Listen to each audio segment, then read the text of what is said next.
Feeding tubes can be used in all different types or all different stages of the life. Again, with meconium ileus, sometimes those babies have, they need feeding tubes right away. Usually it starts with a nasal gastric tube that goes from the nose down to the stomach, and you can kind of see it on the outside.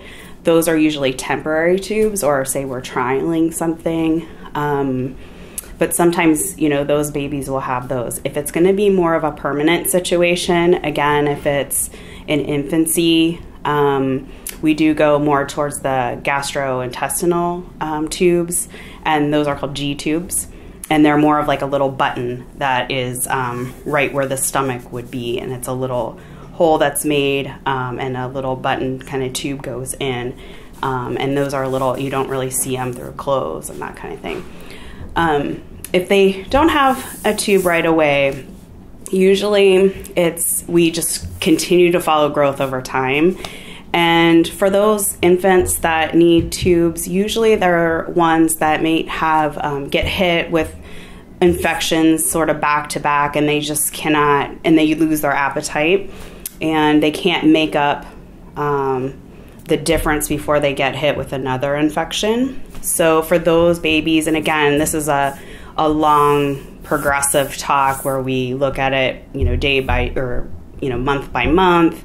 We might be adjusting the formula calories, we might be adjusting enzymes, all those kinds of things. So it's a decision that we make with the parents, the physicians, the dietitians, and especially at that point, usually the parents know that something else has to be done. So usually we'll just do supplemental nutrition where the child eats normally during the day, and at night, maybe it's an 8-hour or 10-hour drip, and they get formula at night. This can happen at any time during the life cycle. Obviously, infants grow at an accelerated rate, and when they hit puberty, that's another time where they need a lot of growth, a lot of calories.